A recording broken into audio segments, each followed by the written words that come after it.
Kita mulai ya. Baik. Bismillahirrahmanirrahim. Assalamualaikum warahmatullahi wabarakatuh. Selamat siang menjelang sore. Salam sejahtera bagi kita sekalian. Shalom. Om Swastiastu.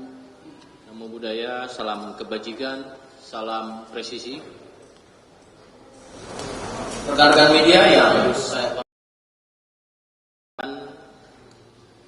hari ini tepatnya Rabu 25 Februari 2026 akan dilaksanakan konferensi pers terkait dengan pengungkapan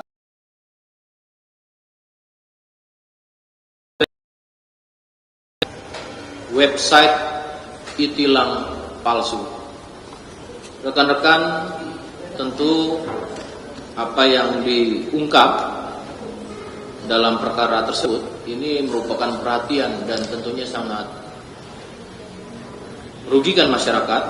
Maka pada kesempatan ini komitmen Polri dalam hal khususnya di bidang penegakan hukum yang rekan-rekan juga bisa ketahui, di sini saya bersama-sama dengan dari Kejaksaan Agung.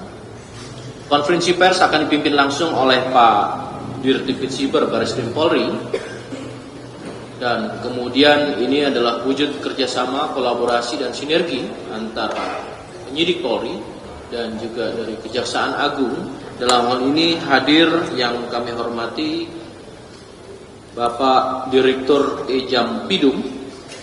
Selamat datang Bapak, terima kasih. Kemudian ada PLH Direktur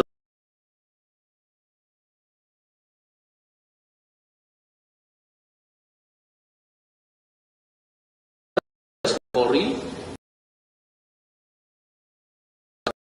Bapak Harsis. Rekan-rekan, pada kesempatan ini kami teman-teman adalah merupakan nama yang betul-betul akurat, terverifikasi dan berbasis pada kode etik jurnalistik. Maka tentunya ini menjadi bagian edukasi kepada masyarakat. Bagaimana nanti skema e-tilang dari mulai sebelum sidang sampai dengan pasca sidang akan dijelaskan baik dari Korlantas maupun dari Kejaksaan Agung. Untuk itu, untuk mempersingkat, kami persilakan kepada Bapak Direktur Barreskrim Polri penjelasan tentang konferensi pers hari ini. Kami persilakan. Terima kasih Bapak Karpemas. Assalamualaikum warahmatullahi wabarakatuh. Selamat siang, salam sejahtera untuk kita semua. Pertama kita panjatkan puji syukur karena siang hari ini kita di tengah-tengah kita melaksanakan ibadah puasa pada hari ini. Yang kami hormati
yang palsu menggunakan modus yang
bahwa kejahatan ini dikendalikan langsung oleh warga negara Indonesia berperan sebagai kepanjangan tangan yang menerima dan menjalankan perintah dari warga negara asing asal Cina tersebut. Kelima tersangka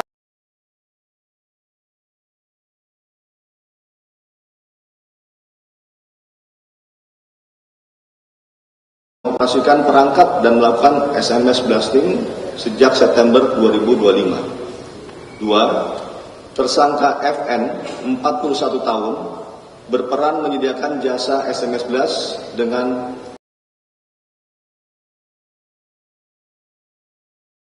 sejak Juli 2025.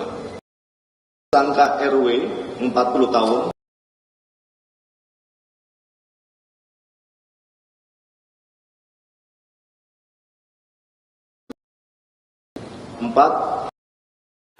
BAP tahun berperan sebagai pelaku utama SMS blasting dan operasi sejak Februari. 5. Tersangka RJ berperan sebagai penyedia kartu SIM yang sudah terregistrasi kepada pelaku lainnya.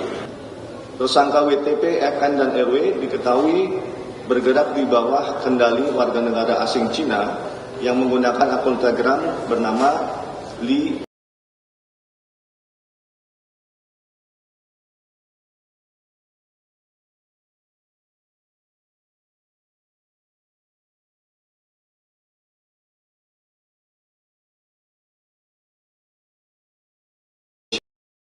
Dari 7 unit SIM-box dapat diidentifikasi 2 kali pengiriman pada bulan September dan Desember 2025 dan sisanya masih dalam pendalaman penyidik. Dari bukti pengiriman, alat SIM-box tersebut dikirim oleh seseorang bernama Huga,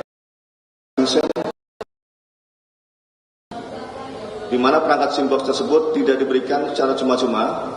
Biaya pembayaran alat SIM-box tersebut dilakukan dengan pemotongan komisi yang diterima oleh para tersangka, yang kalau kita nilai harga SIM-box itu sekitar 4 juta rupiah satu SIM-box.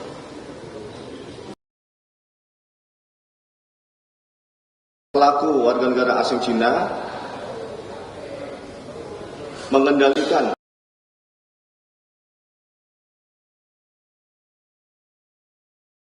memasang kartu box atau modem pool, kemudian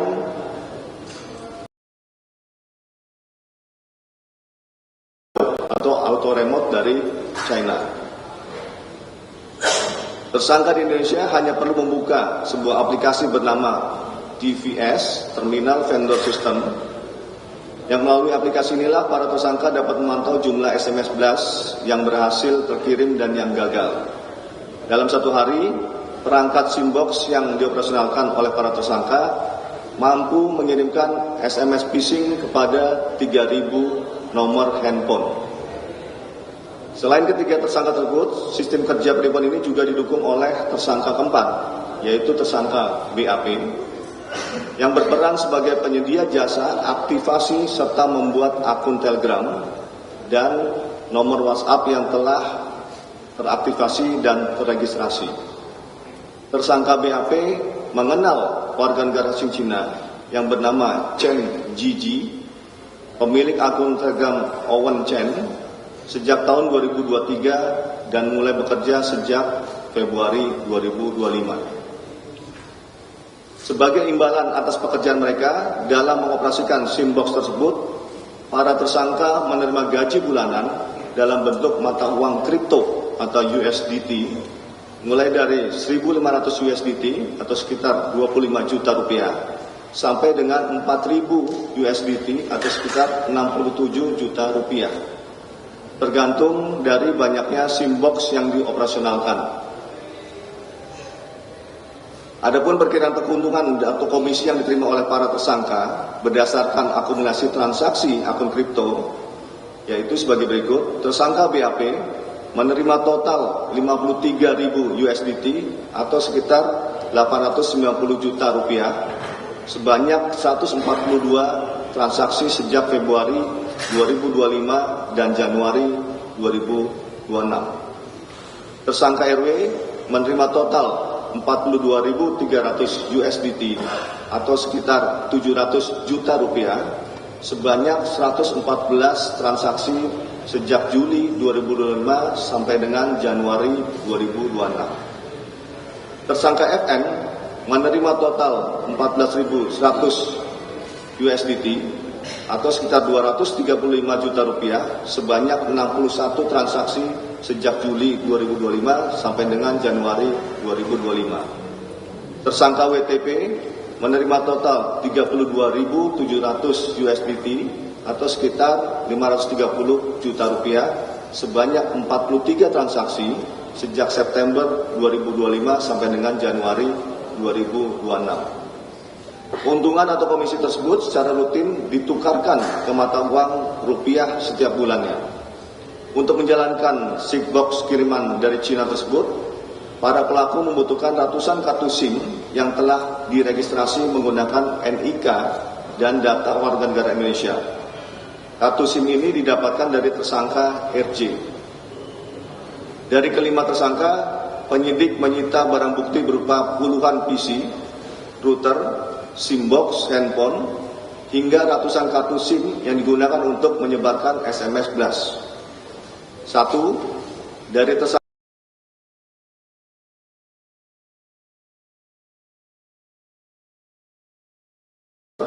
dan 24 unit modem pool SIM box untuk menyebarkan SMS atau SMS blasting, 11 unit handphone, 52 box kartu SIM operator, dan 1 buah kartu identitas.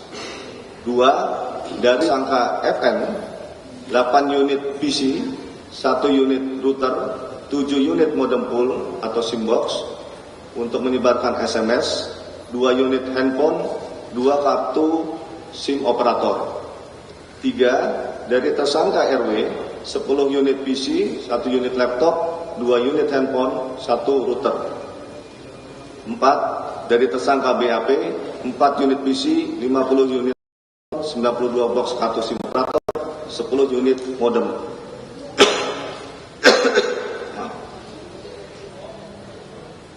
Dari tersangka RJ, 4 unit handphone, lebih kartu SIM operator, 2 media penyimpanan. Perbuatan kelima tersangka tersebut dijerat dengan pasal 51 junto pasal 35 Undang-Undang Nomor 1 Tahun 2024 tentang perubahan kedua atas Undang-Undang Nomor 11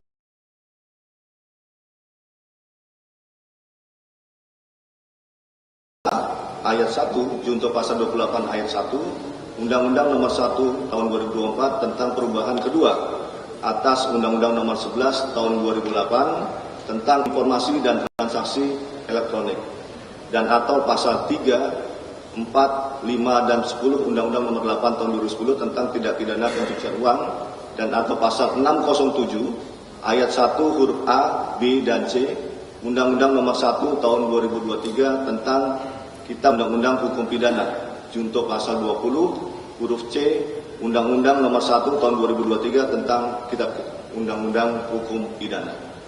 Dengan ancaman hukuman pidana penjara paling lama 15 tahun dan denda maksimal 12 miliar rupiah.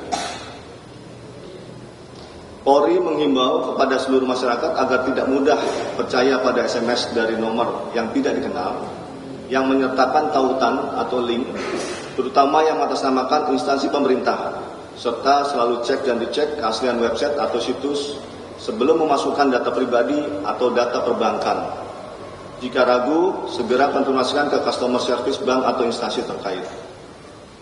Direktorat Cyber Bareskrim Polri berkomitmen untuk terus melakukan penegakan hukum yang tegas dengan memutus mata rantai infrastruktur sindikat phishing internasional guna melindungi masyarakat Indonesia di ruang cyber.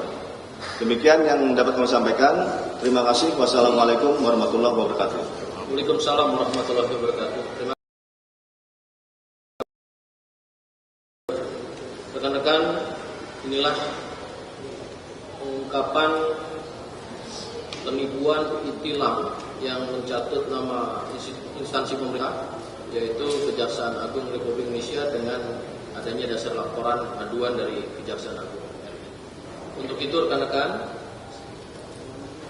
dari Direktur Jampidum akan menyampaikan atau teknis nanti juga dari Korlantas bagaimana tentang sistem web notifikasi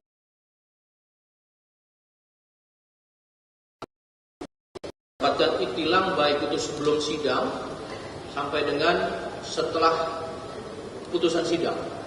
Jadi ada dua skema. Yang pertama sebelum sidang itu ada di Korlantas, kemudian pasca putusan dalam proses persidangan ada di Kejaksaan Agung RI berbasis web. Kami persilakan dulu dari Korlantas menjelaskan sekaligus mensosialisasi kepada masyarakat terkait dengan e-tilang. Kami persilakan. Terima kasih. Assalamualaikum warahmatullahi wabarakatuh. Salam sejahtera untuk kita semua. Yang kami hormati Direktur Divit Siber Barreskrim Polri, yang kami hormati Karopenmas Divisi Humas Polri, yang kami hormati Direktur Jampidum Kejaksaan Agung, yang kami hormati PLH Direktur D Jampidum. Dapat kami sampaikan terkait dengan perbedaan e-tilang Polri dengan e-tilang Kejaksaan. Yang pertama, e-tilang Polri merupakan sistem pencatatan pelanggaran lalu lintas dan pembayaran titipan denda sebelum sidang di pengadilan. Ini titipan denda sidangnya ini berupa brifa. Sedangkan e-tilang di Kejaksaan menangani pembayaran denda pelanggaran lalu lintas setelah adanya putusan sidang di pengadilan. Jadi perbedaannya di situ antara e-tilang yang ada di Polri dengan e-tilang yang ada di Kejaksaan. Untuk situs e-tilang resmi itu adalah e-tilang Polri, etilang.polri.go.id. Kami ulangi, situs resmi etilang.polri.go.id.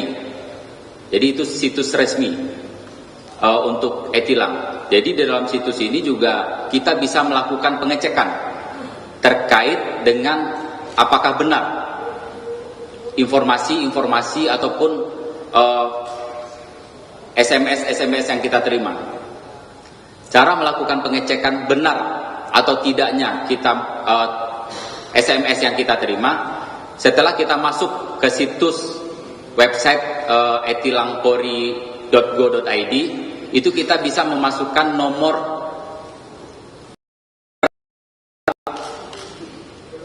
ketika kita masukkan nomor register tilang, di situ akan kelihatan data pelanggaran lalu lintas sesuai dengan surat tilang yang kita terima. Sedangkan dalam perkara ini masyarakat mendapatkan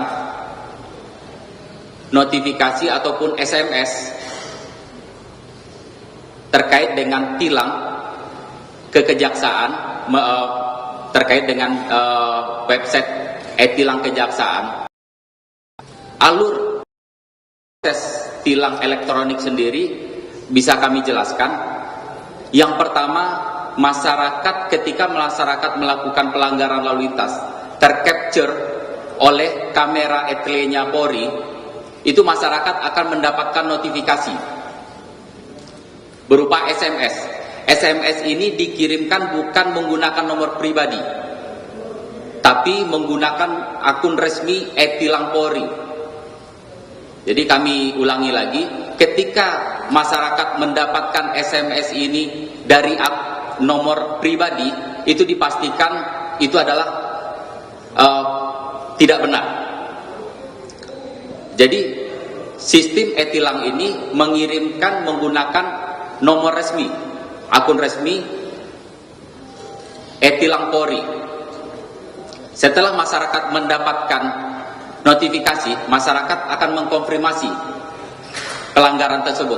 Apabila konfirmasi dilakukan oleh masyarakat, masyarakat tersebut akan dikirimkan oleh petugas, yaitu surat tilang ke alamat kendaraan yang tercapture pelanggaran lalu lintas, berikut dengan kode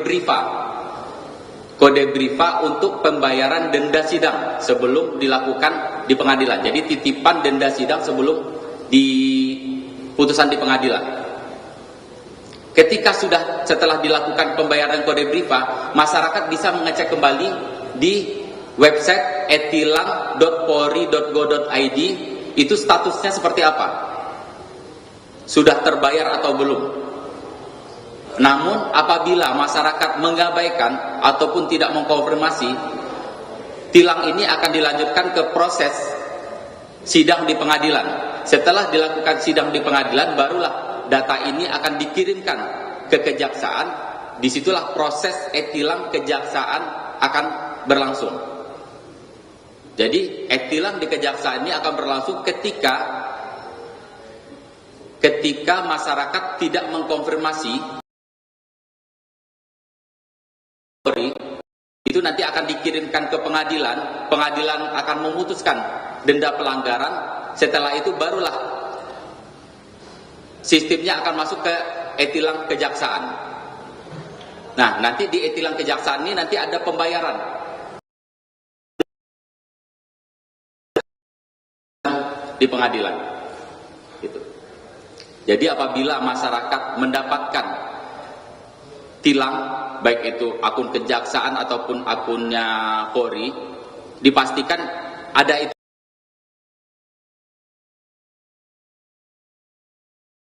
website etilang.polri.go.id. Dan kami pastikan kembali untuk pengiriman SMS itu menggunakan akun resmi, yaitu Polri. Jadi tidak ada petugas Polri mengirimkan tilang menggunakan nomor pribadi. Jadi ketika masyarakat menerima pemberitahuan tilang menggunakan nomor pribadi, itu dipastikan tidak benar. Dan satu lagi yang perlu dipahami oleh seluruh masyarakat, apabila masyarakat menerima SMS terkait dengan pemberitahuan tilang dari kejaksaan, dipastikan sebelum menerima SMS pemberitahuan dari kejaksaan, pastinya mereka sudah menerima duluan SMS pemberitahuan tilang ini dari akun resmi Polri, akun resmi etilang Polri. Karena tidak mungkin tidak ada notifikasi dari kita ataupun penindakan pelanggaran dari Polri, tahu-tahu mereka mendapatkan SMS terkait dengan tilang elektronik dari kejaksaan. Jadi itu sedikit penjelasan dari kami supaya ini bisa dipahami oleh seluruh masyarakat terkait dengan proses etilang sendiri dan akun resmi yang digunakan oleh Polri dalam melakukan proses etilang itu sendiri. Demikian, terima kasih, kami kembalikan. Mohon. Terima kasih. Selanjutnya dari Direktur Jampidum kami persilakan. Terima kasih. Yang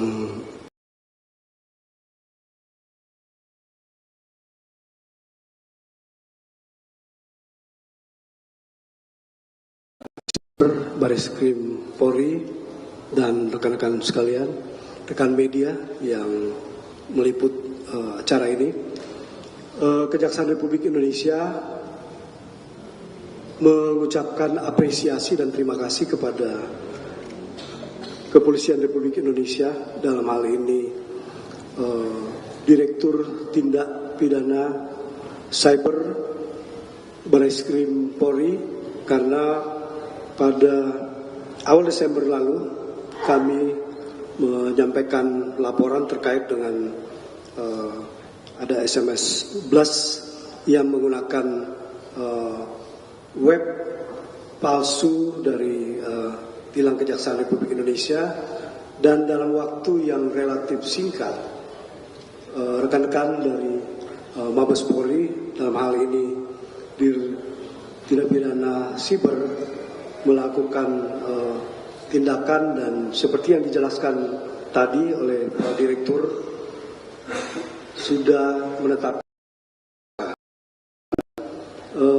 kami Kejaksaan Agung dalam hal ini Jampidum terkait dengan beberapa orang tersangka yang disebutkan inisial tadi telah melakukan tindakan hukum dengan memberikan perpanjangan penahanan kepada atas permintaan dari Tipid Cyber untuk proses dari beberapa orang tersangka ini.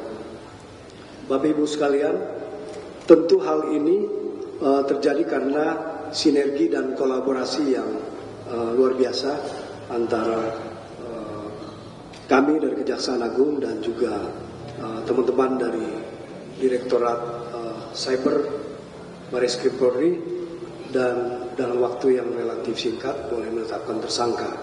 Pertanyaannya, apa langkah selanjutnya? Kami tentu melakukan koordinasi yang intens dengan rekan-rekan penyidik dari Direktorat Cyber untuk sesegera mungkin melengkapi bukti-bukti yang tadi sudah dijelaskan dan yang disaksikan oleh Bapak Ibu sekalian untuk membawa perkara ini ke persidangan pengadilan. Dan pada kesempatan ini juga seperti yang tadi disampaikan oleh Pak Direktur dan dari Korlantas, kepada masyarakat dihimbau agar memahami betul terkait dengan website yang benar. Kesempatan ini saya sampaikan bahwa untuk Kejaksaan Republik Indonesia, website tilang itu adalah tilang.kejaksaan.go.id. Saya ulangi, tilang.kejaksaan.go.id. Yang tadi dijelaskan oleh Pak Dir itu ada sekian banyak web yang palsu yang digunakan oleh pelaku untuk menipu masyarakat kita di Indonesia ini. Tadi ada dari Sulawesi dan juga tersebar di beberapa daerah. Pada kesempatan ini kami himbau agar masyarakat memahami tadi tentang website, kemudian waspada terhadap pesan atau tautan e-tilang manakala ada WA atau SMS yang mencurigakan. Kemudian selalu cek kembali keaslian website yang diakses sebelum masuk dalam data pribadi.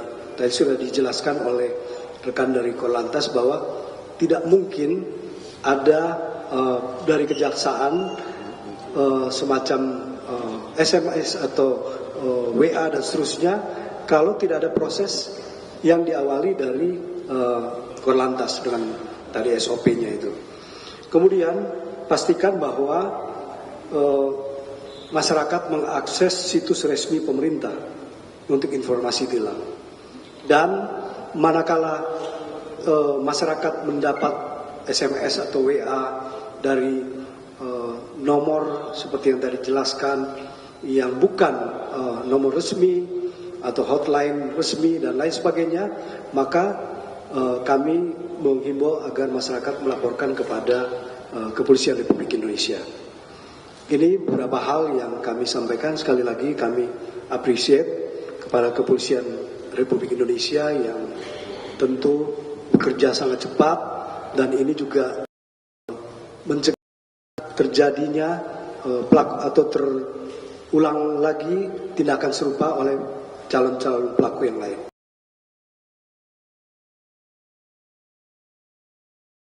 Sorry. Baik rekan-rekan, terima kasih Bapak Direktur Jampidum Kejaksaan Republik Indonesia, Bapak Robert M. Tapai, SHMH.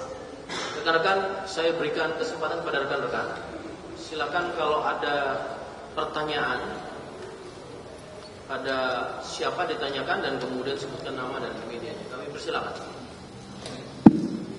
Sudah cukup jelas ya terkait dengan sosialisasi dan ada satu. Silakan.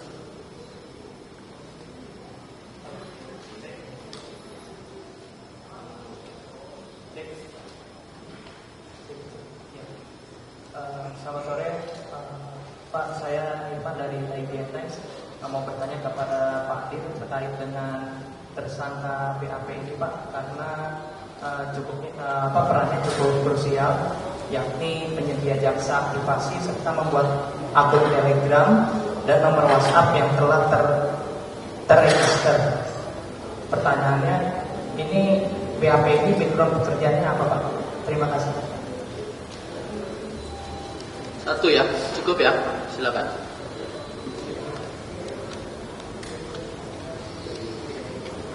Mas Firman ya?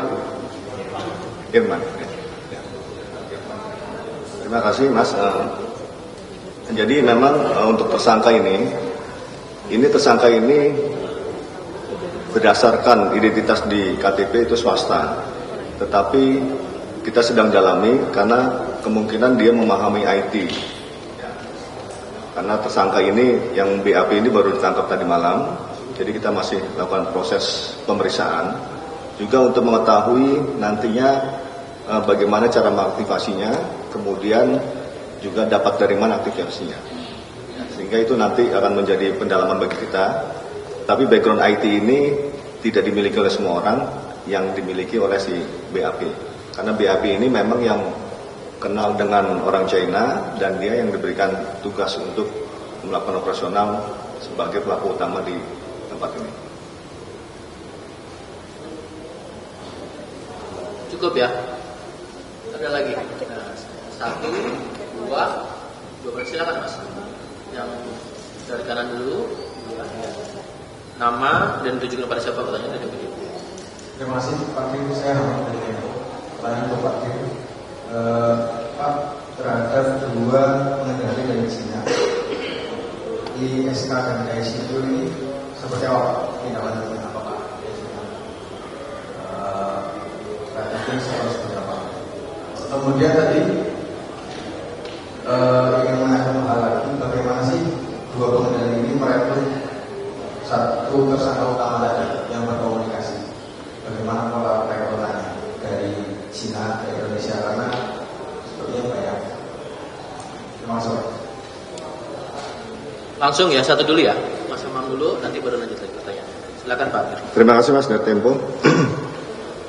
Untuk dua pengendali China ini kita sedang dalami dan kita sudah mendapat identitas, koordinasi dengan Ubinter dan Interpol. Kita terbitkan red notice dan kita juga melakukan komunikasi intens dengan China karena di situ tertera alamat pengirimnya.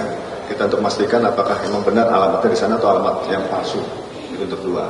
Kemudian dua pengendali ini melakukan komunikasi awalnya dengan membuat grup chat dikirimkan, kemudian membuat grup sehingga itu ditawarkan apakah bersedia.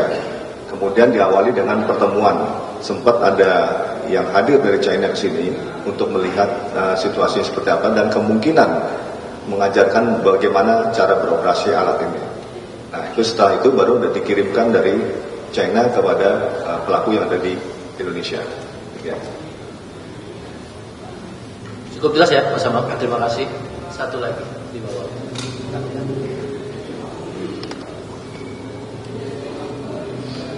Silakan. Terima kasih Pak, izin saya mau bertanya tadi sedikit menyambung pola perekrutan, apakah jaringannya ini masih ada kira-kira semakin meluas begitu, dan kemudian kedua terkait korban sudah berapa banyak masyarakat yang terhubung dengan adanya inti uang palsu. Terima kasih. Terima kasih. Ya, kalau jaringan kita tetap mendalami perkara ini karena ini berkelanjutan. Termasuk kita akan dalami nanti bagaimana cara masuknya SIM box atau modem pool ini ke Indonesia. Nanti kita akan berkoordinasi dengan beberapa kementerian lembaga untuk berdiskusi terkait dengan regulasi SIM box ini atau modem pool ini, bagaimana cara masuknya. Karena kalau melihat data yang ada bahwa itu dikirimkan melalui alamat dan sampai kepada rumahnya. Ini sedang kita dalami, kemungkinan itu memang bisa dikirimkan atau memalsukan untuk mengaburkan cara bekerjanya mereka. Kemudian juga kalau melihat daripada korban, memang sementara baru ada aduan dari Kejaksaan Agung dengan LP yang ada di Palu, Polres Palu, tetapi dari hasil patroli cyber itu kita menemukan 124 tautan, sehingga nanti kita akan lakukan forensik digital terkait dengan device-device peralatan yang tautan ini. Kalau memang 124 itu ada di jejak digital ini, berarti jaringan ini hanya ini. Tetapi kalau nanti itu ada bagian yang tidak terdetek di jejak digital device yang ada, maka kemungkinan ada jaringan atau pelaku lain. Ini masih kita kembangkan. Terima kasih Pak Direktur. Satu lagi.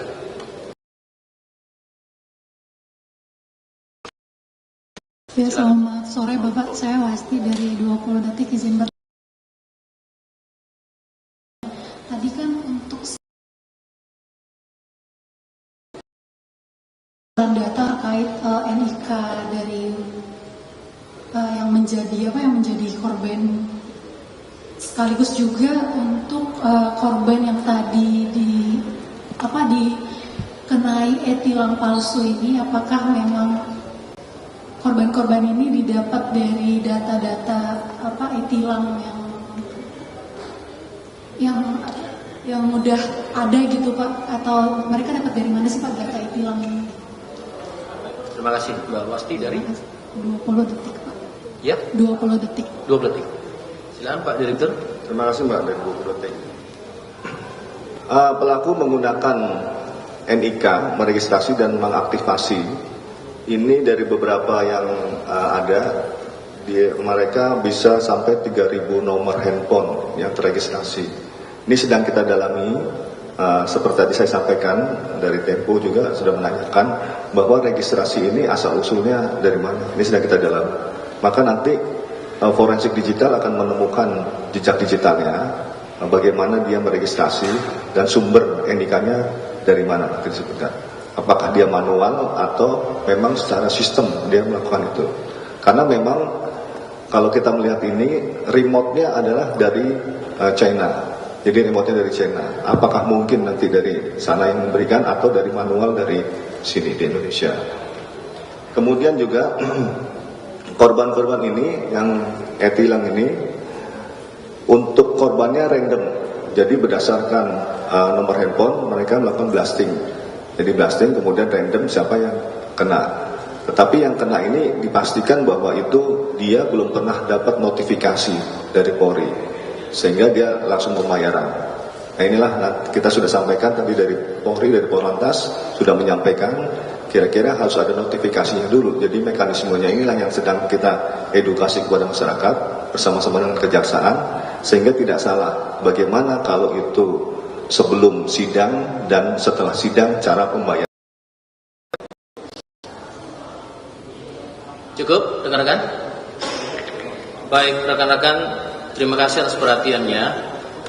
Satu hal sebagai penekanan dan penutup, Polri dan Kejaksaan Agung menghimbau kepada seluruh masyarakat yang sudah percaya pada SMS ataupun tautan-tautan lain yang menyertakan tautan link, tetapi harus betul-betul cross-check terlebih dahulu. Dan saya yakin teman-teman media sebagai suatu saluran utama yang bisa menjelaskan secara utuh apa yang tadi disampaikan oleh Lantas maupun juga dari Kejaksaan Agung Republik Indonesia.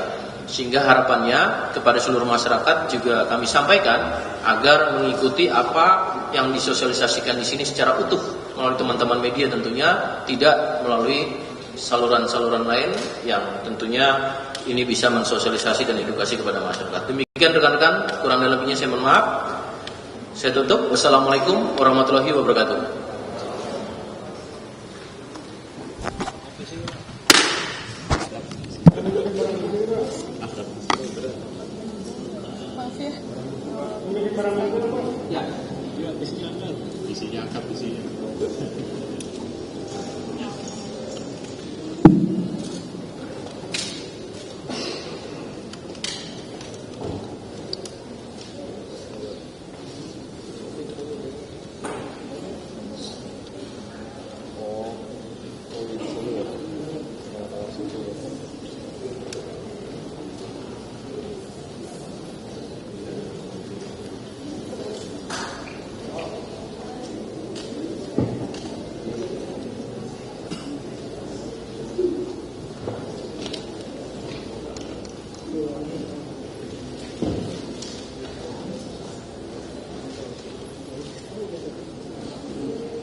Sebelah kanan saya, silakan.